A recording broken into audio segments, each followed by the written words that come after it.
The folder had been sitting in my desk drawer for 2 years. I had hoped I would never need to open it. The night my son sent me that voicemail, I poured 2 fingers of bourbon, sat down in the leather chair my late wife had picked out 30 years ago, and I opened the folder. My name is Walter Calloway. I am 67 years old. I spent 41 years as a civil engineer, building bridges across 4 states. I know something about load-bearing structures. I know exactly how much weight something can carry before it cracks. And I know, better than most, that the moment you ignore the warning signs is the moment everything collapses. I had been ignoring the warning signs for 3 years. It started small, the way these things always do. A missed Christmas, a phone call that went to voicemail and stayed there. My son and my daughter-in-law moving 40 minutes away to a bigger house, a house I had quietly contributed $60,000 toward, and somehow finding themselves too busy to visit more than twice a year. My grandson was 5 years old the last time I held him without feeling like I was interrupting something. I told myself it was normal. Young families are busy. My daughter-in-law had her own family, her own rhythms. My son was under pressure at work. I told myself these things the way you tell yourself the noise in the engine is nothing, even as the dashboard lights up orange. Then came the Tuesday in March. I had driven to their house unannounced. I know now that was a mistake, though I refuse to call it a crime. I had my grandson's birthday gift in the back seat, a wooden train set I had spent 3 weekends building in my garage, each piece sanded smooth, each joint fitted by hand. The kind of thing a grandfather makes when he has more love than he knows what to do with. My daughter-in-law opened the door. The look on her face told me everything before she said a single word. Not surprise. Not warmth. Calculation. She let me in. My son was in the kitchen. My grandson ran to me, and I caught him and held him, and for about 45 seconds, the world was exactly right. Then my daughter-in-law said she needed to talk to me, and my son set down his coffee cup with a kind of careful deliberateness that I recognized. He had rehearsed this. She did most of the talking. My son stared at the floor. She said they loved me. She said that. Then she said that I needed to understand boundaries, that dropping by without calling was not acceptable, that my grandson was on a schedule and disruptions were hard for him, that they had a life, a family, a system, and my unplanned visits threw everything off. She said it calmly, the way someone says something they have practiced saying calmly. I looked at my son. He looked at the floor. I said I understood. I said I would call ahead next time. I left the train set on the entryway table and I drove home. I did not cry until I reached my own driveway, and then I sat in the car for a long time. I thought that was the low point. I was wrong. The voicemail came 6 weeks later. My son's voice, flat and rehearsed the way it had been in the kitchen. He said he had been thinking about the future. He said they needed to plan responsibly. He said that I should know, and he wanted to be honest. He said, because honesty was important to him, that when the time came, when I was older and needed help, they would not be in a position to provide that. They had their own lives to build. They had their son's future to think about. He said he hoped I understood. He said he hoped I was already making arrangements. He said he loved me. I played it twice. Then I poured the bourbon. Then I opened the folder. My wife had been the planner between the two of us. Margaret understood money the way I understood load calculations, not as an abstraction but as a tool, something you use with precision and intention. When she was diagnosed, 3 years before she passed, the first thing she did was sit down with our attorney and make sure everything was structured correctly. She had made me promise to keep it that way. The folder contained the documents from that meeting. The house, our investments, the retirement accounts, everything placed inside a revocable living trust 2 years before my wife died. At the time, my son had been present for the conversation. He had nodded. He had signed where the attorney asked him to sign. I do not think he had read a single page. I read every page that night. Then I called our attorney the next morning.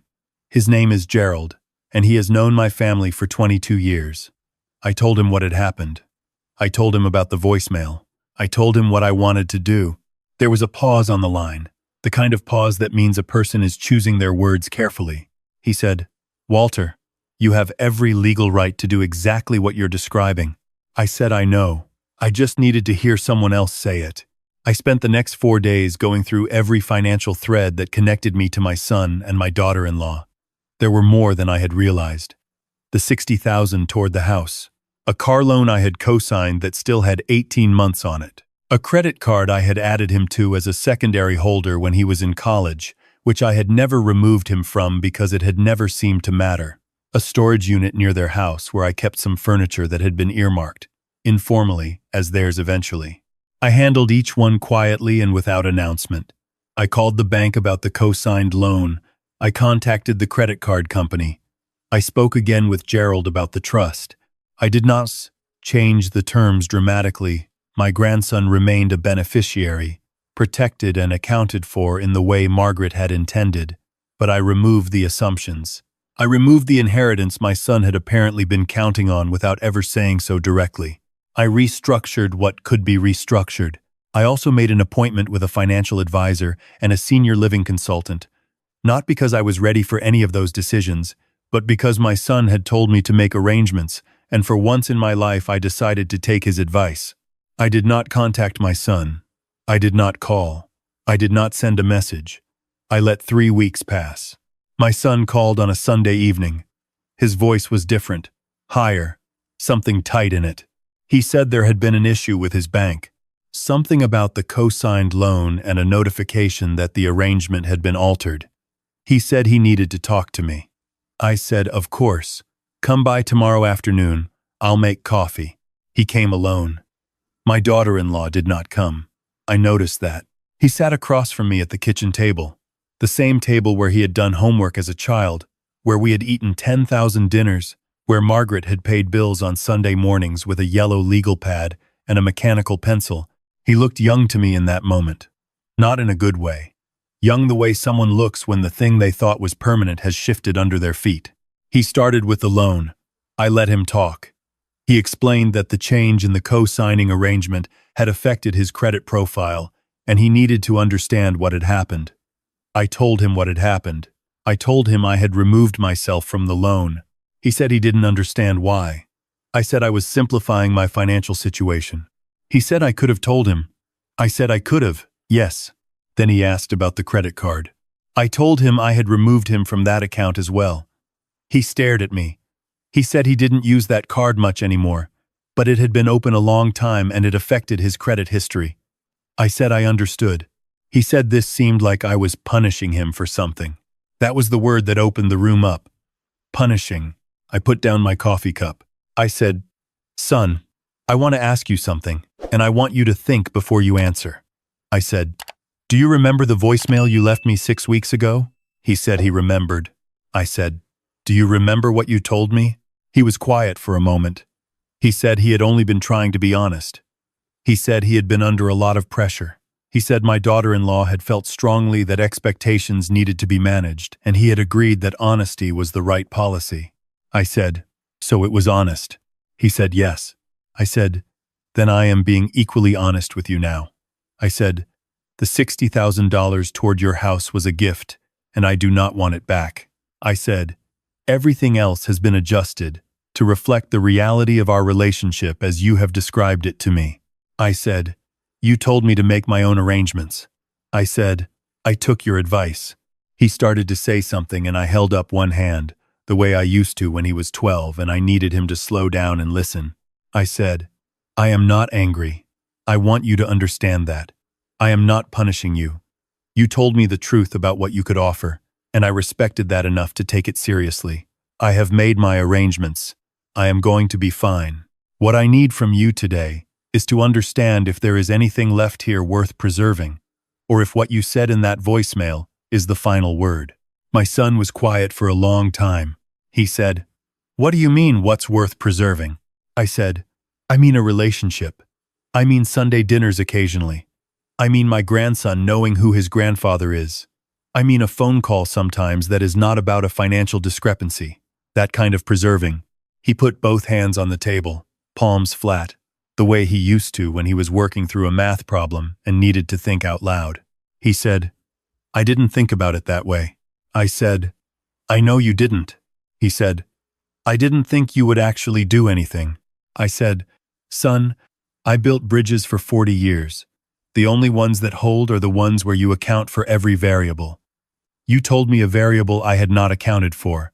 I had to recalculate. He looked up at me then. And for just a second I saw the 12-year-old at the kitchen table, the one who used to bring me math problems because he said I explained things in a way that made sense. I had not seen that boy in a very long time. He said, "I'm sorry, Dad." He said it quietly and without prompting, and I believed him. I said, "I know." I refilled his coffee. We sat there for another hour and a half. He talked more honestly than he had in years. He talked about the pressure in his marriage, about how my daughter-in-law and I had gotten off on the wrong foot years ago and how that friction had grown into something he did not know how to manage. He talked about feeling caught between two loyalties and resolving it by stepping back from both, which had resolved nothing.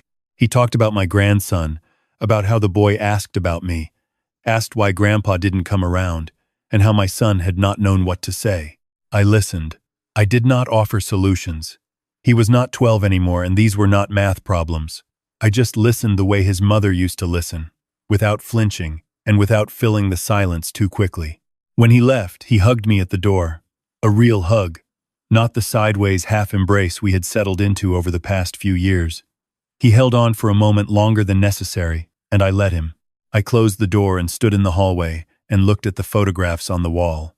My wife holding our son the day he was born, her face wrecked with exhaustion and absolute joy.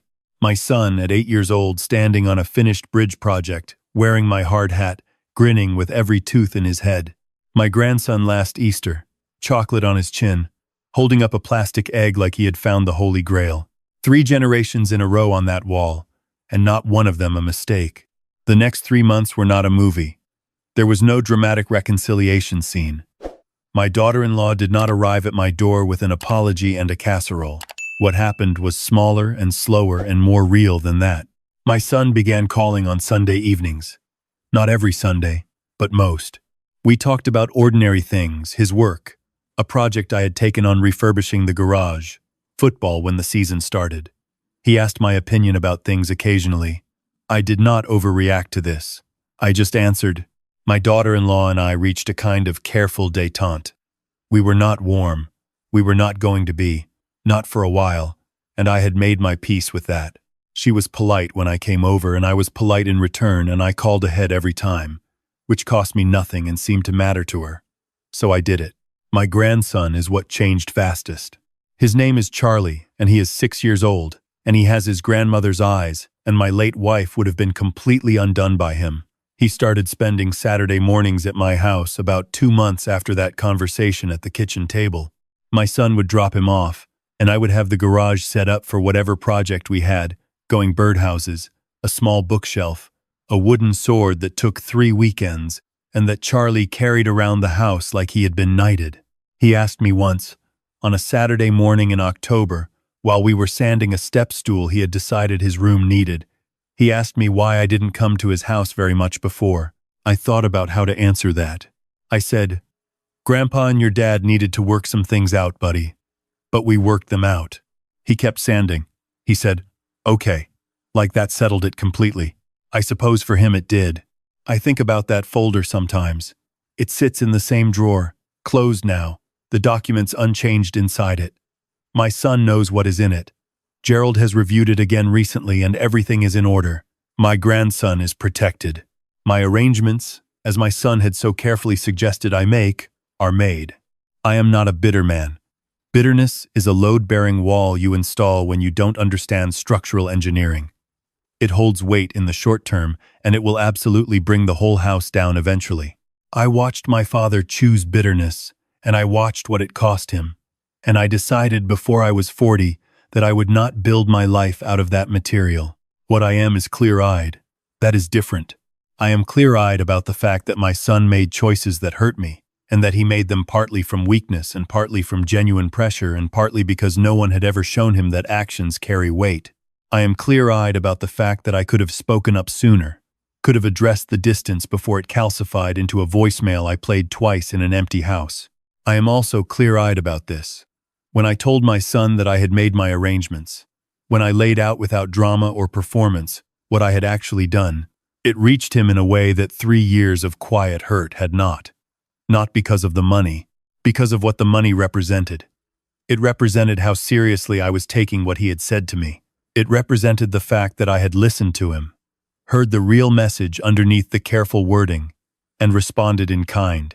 He had told me, in his way, that he was on his own. I had told him, in mine, that so was I. And then, once we were both standing in our own territory, we could look at each other clearly for the first time in years. That is not a lesson I planned. It is just what happened. Last Saturday, Charlie finished the step stool. We painted it blue because he is 6 and everything needs to be blue. He carried it to my kitchen and set it in front of the counter and climbed up on it and looked at me with great seriousness and said, "Now I can reach things." I said, "Yes. Now you can reach things." He reached up and got himself a glass from the cabinet and filled it from the tap and drank the whole thing standing there on the blue step stool like a man who had just solved a significant problem. I sat down at the kitchen table and I laughed. The kind of laugh that comes from somewhere lower than your chest. The kind Margaret used to say meant things were actually all right. Things are not perfect. I do not expect them to be. I am 67 years old and I have built enough structures to know that perfect is not the goal. Sound is the goal. Load-bearing is the goal. Something that holds up under the actual weight of actual life. My son called last Sunday. We talked for 40 minutes about nothing in particular. Before he hung up, he said, "I'll bring Charlie by Saturday, if that still works." I said it still worked. It still works.